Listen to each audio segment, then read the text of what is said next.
Hello students, welcome to pharma study. आज हम हमारे नेक्स्ट टॉपिक स्टरलाइजेशन के मैकेनिकल मेथड स्टरलाइजेशन के बारे में जानेंगे। अब तक अपन ने देखा सबसे पहले फिजिकल मेथड के बारे में, उसके बाद अपन ने फिजिकल मेथड के दोनों टाइप की, autoclave and dry heat sterilization में हॉट एयर ओवन। उसके बाद में आज अपना नेक्स्ट मेथड है फिजिकल के बाद second mechanical method of sterilization. इस मेथड के अंदर अपन ये देखते हैं कि माइक्रो ऑर्गेनिज्म है उसको आपने कैसे रिमूव करना है, कैसे उसकी ग्रोथ को स्प्रेस करना है या इनहिबिट करना है, उसके बारे में देखेंगे।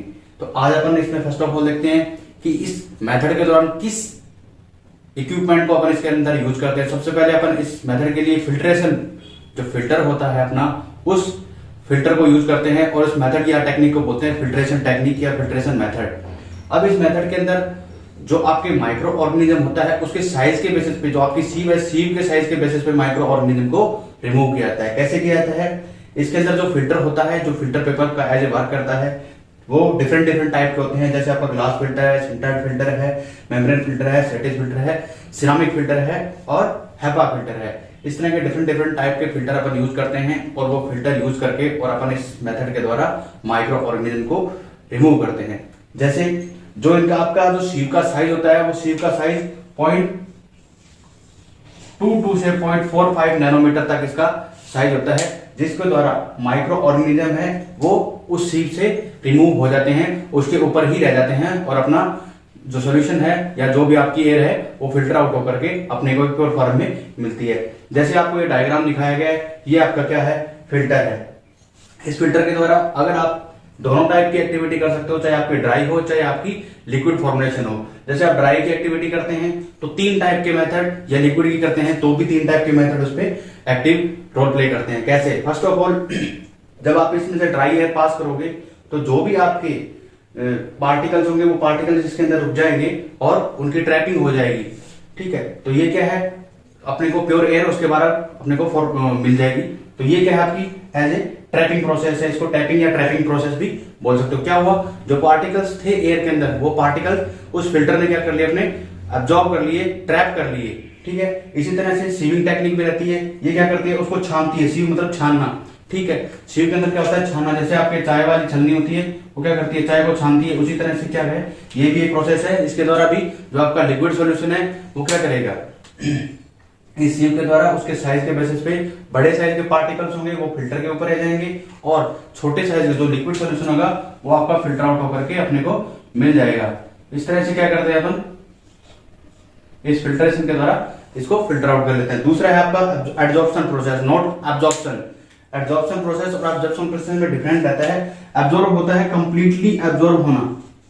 कोई भी आपका सब्सटेंस है वो आप कंप्लीटली किसी भी चीज को अब्जॉर्ब कर ले, वो तो होता है एब्जॉर्प्शन।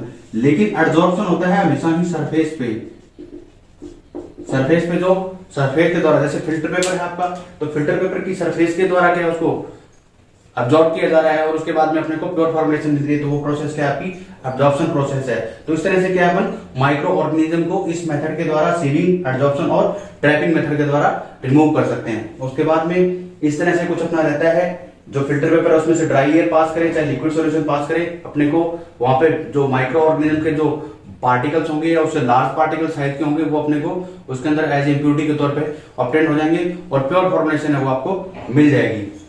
इसके बाद में आता है अपने इसके किस टाइप की फॉर्मुलेशन को कर सकते हैं। जैसे आपके ब्लड प्रोडक्ट है, इंसुलिन है या एंटीबायोटिक्स की प्रिपरेशन है, वो इसके द्वारा अपन कर सकते हैं। अब इसके बाद कुछ एडवांटेज जानते हैं, कुछ इसके डिसएडवांटेज जानते हैं और किसमें एप्लीकेशन है। अब तक अपन ने देखा, ये इसका इंट्रोडक्शन था। मेन इसके जो प्रिंसिपल के रिगार्डिंग जो वर्क करती है वो 3 टाइप की एक्टिविटी होती है, सीविंग, एब्जॉर्प्शन और ट्रैपिंग।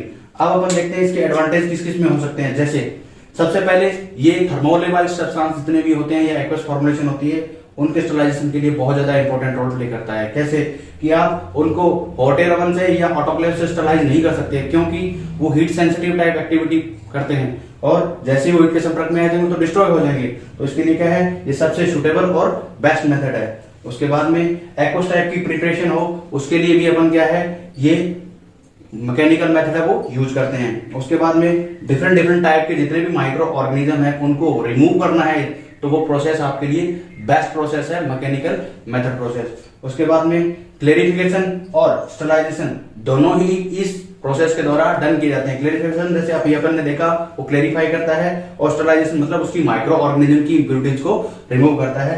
तो दोनों ही टाइप की प्रोसेस क्या है आपके मैकेनिकल मेथड के द्वारा की जाती है। उसके बाद में आता है अपना डिसएडवांटेज। डिसएडवांटेज देखो, किसी चीज के एडवांटेज होंगे तो उसके डिसएडवांटेज भी डेफिनेट सी बात होंगी। डिसएडवांटेज में क्या रहेगा कि इस मेथड के द्वारा आपने स्टरलाइजेशन कर लिया नो डाउट, लेकिन इस मेथड के द्वारा जब स्टरलाइजेशन होने के बाद में कुछ ना कुछ इंप्योरिटीज है वो रह ही जाती है, जिसके लिए क्या आपको स्टरलिटी टेस्ट परफॉर्म करना ही पड़ेगा। क्यों? क्योंकि इस प्रोसेस के द्वारा तो आपने खाली माइक्रो ऑर्गेनिज्म को इनहिबिट किया है, उनको रिमूव किया है, न कि उनकी ग्रोथ को किल कर दिया आपने। साइज अगर उनका छोटा होगा तो माइक्रो ऑर्गेनिज्म आपके जो प्योर फॉर्मुलेशन गई है उस फॉर्मुलेशन के साथ चले जाएंगे, आपके फिल्ट्रेट के साथ चले जाएंगे। तो ये क्या आपका डिसएडवांटेज है। दूसरा डिसएडवांटेज है सस्पेंशन लाइक जो सब्सटेंस होते हैं या ऑयली प्रिपरेशन होती है उनका स्टरलाइजेशन इस प्रोसेस के द्वारा नहीं किया जा सकता। उसके बाद में ये क्या है, यूनिट में भी leak carefully handled. Stage of filter paper जो आप यूज कर रहे हो उसके क्या है लीक होने के चांसेस रहते हैं। क्यों रहते हैं कि जैसे ये आपका फिल्टर है, ये आपका फिल्टर पेपर, ये आपका फनल, ये फनल के अंदर आपने ये फिल्टर पेपर लगाया। अब क्या है, ये अगर सही तरीके से इसको टाइट नहीं करेंगे अपन, इसको बाइंड नहीं करेंगे तो क्या है यहां से लीक आउट होने के चांसेस रहेंगे। तो क्या है ये इसका एक डिसएडवांटेज है। उसके बाद में क्या है, इसके लिए हाईली ट्रेंड स्टाफ पर्सन की रिक्वायर्ड रहती है, क्योंकि हर कोई पर्सन फिल्ट्रेशन की प्रोसेस को इजीली प्रोसेस नहीं कर सकता है। तो क्या है हाईली ट्रेंड स्टाफ की रिक्वायर्ड है, तो ये भी क्या है डिसएडवांटेज है। उसके बाद में असेप्टिक टेक्निक है वो इसके लिए बहुत ज्यादा नेसेसरी रहने वाली है। अगर आपने असेप्टिक टेक्निक के अंदर नहीं करोगे तो माइक्रो ऑर्गेनिज्म जो भी इन्वायरमेंट के अंदर प्रेजेंट है वो आपके सॉल्यूशन के अंदर ग्रो कर जाएंगे। आफ्टर फिल्ट्रेशन के बाद भी, फिल्ट्रेशन कर लिया, फिल्ट्रेशन से पहले तो ठीक है यहाँ पे रिमूव आउट हो जाएंगे आपके नो डाउट, लेकिन अगर आपका एरिया जिस एरिया में आप कर रहे हो उस एरिया के अंदर आपने एसेप्टिक कंडीशन नहीं प्रोड्यूस की है पहले, तो जो आपने प्योर फॉर्मुलेशन बनाने की कोशिश करी थी वो आपकी प्योर फॉर्मुलेशन है, उसके अंदर माइक्रो ऑर्गेनिज्म डेवलप हो जाएंगे, ग्रोथ कर जाएंगे। तो इस तरह से क्या है अपन ने देखा कि ये कुछ एक डिसएडवांटेज है और ये कुछ एक एडवांटेज है।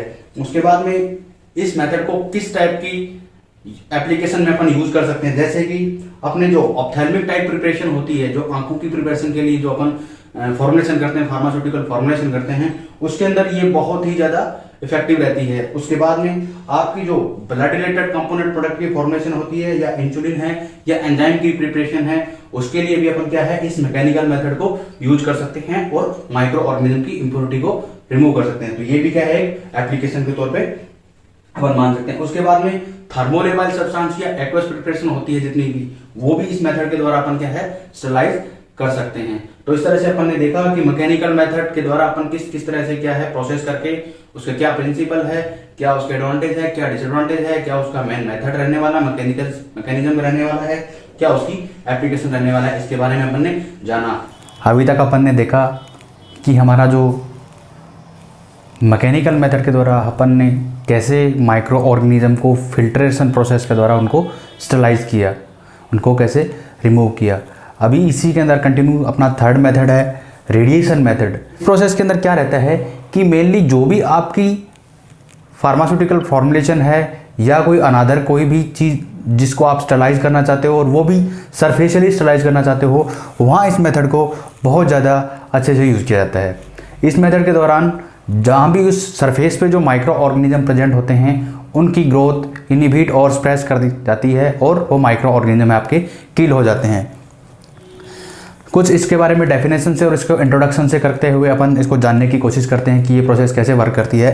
It is method for surface sterilization. ये मेथड है आपका सरफेस स्टरलाइजेशन के लिए बहुत ही इंपॉर्टेंट रोल प्ले करता है।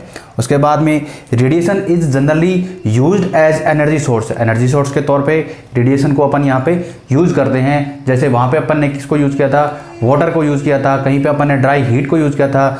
इससे पहले जैसे अपन ने मैकेनिकल में किया था तो वहाँ पे अपन ने फिल्ट्रेशन को एज ए फिल्टर पेपर को या फिल्टर जो आपकी सी वगैरह है उनको अपन ने यूज़ किया था एज ए सोर्स के तौर पे उनको माइक्रो ऑर्गेनिज्म को रिमूव करने के लिए। इसी तरह यहाँ अपन एनर्जी के तौर पे अपन रेडिएशन के तौर पे किसको यूज़ करते हैं, एनर्जी सोर्स को। उसके बाद में इट एक्ट ऑन, मेन इसका जो मैकेनिज्म एक्शन रहता है वो क्या है, ये आपके जो बैक्टीरिया का डीएनए होता है उस पर ये एक्ट करता है।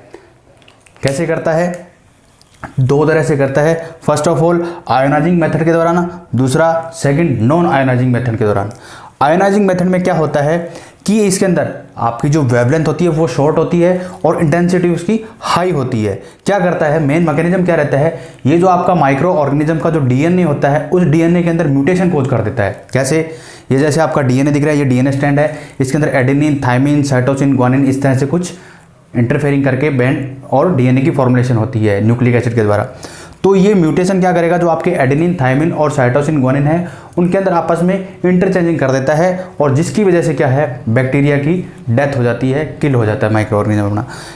आयोनाइजिंग के दौरान अपन इसके अगर एग्जांपल देखें कौन कौन से मेथड है जिसको अपन यूज़ कर सकते हैं, जैसे आपका एक्सरे है, वाई रेज है या ई बीम है। ये क्या करते हैं, आपके डीएनए के अंदर म्यूटेशन कोज कर देंगे जिससे माइक्रो ऑर्गेनिज्म की ग्रोथ है वो इनहिबिट हो जाएगी और माइक्रो ऑर्गेनिज्म है वो किल हो जाएगा।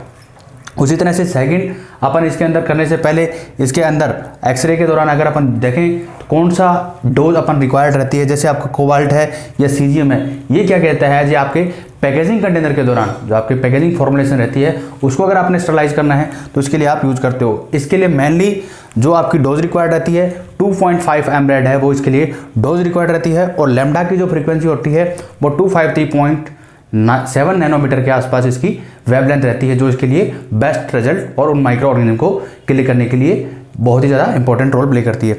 अपन इसके दौरान किस टाइप के माइक्रो ऑर्गेनिज्म को स्टरलाइज कर सकते हैं, जैसे आपका बैसिलस प्यूमिटस है, इसी तरह से बैसिलस स्फेरिकोकस है, इस टाइप के माइक्रो ऑर्गेनिज्म अपन रेडिएशन मेथड के द्वारा उनको स्टरलाइज कर सकते हैं। उसके बाद में सेकंड आता है अपना नॉन आयोनाइजिंग मेथड।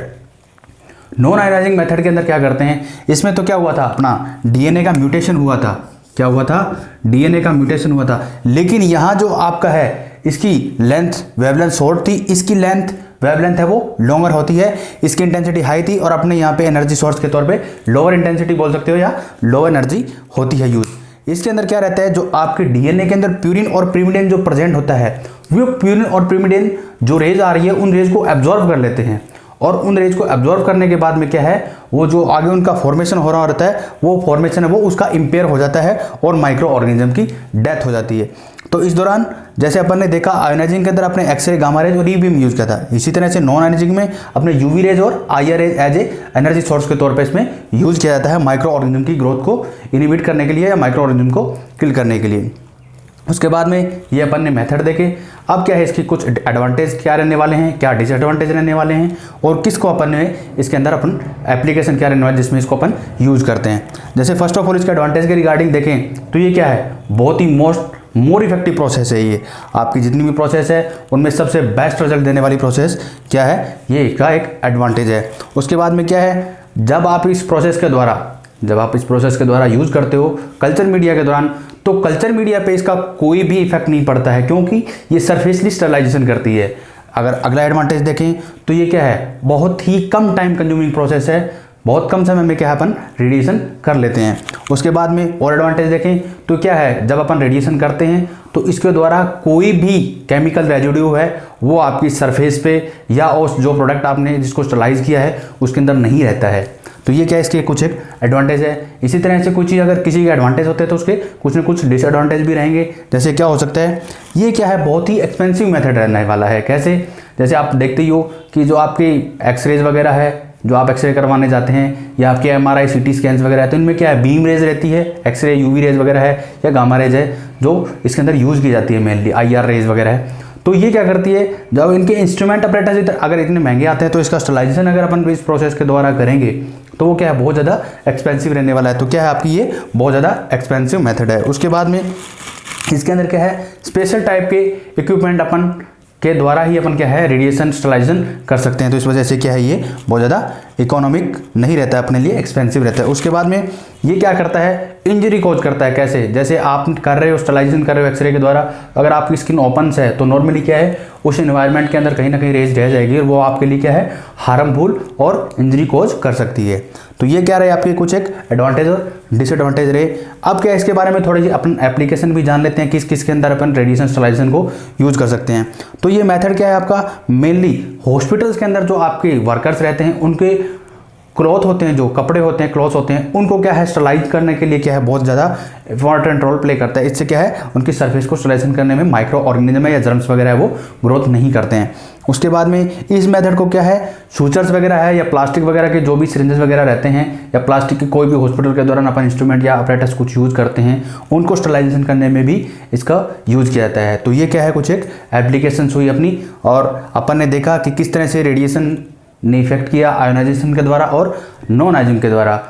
हमारे द्वारा बनाया गया वीडियो आपको कैसा लगा, इसके अंदर कोई सुझाव की ज़रूरत है, कुछ इंप्रूवमेंट की ज़रूरत है तो कमेंट करें, और अगर अच्छा लगा हो तो हमें लाइक शेयर और हमारे चैनल को सब्सक्राइब करें। मिलते हैं नेक्स्ट वीडियो में, तब तक के लिए थैंक यू।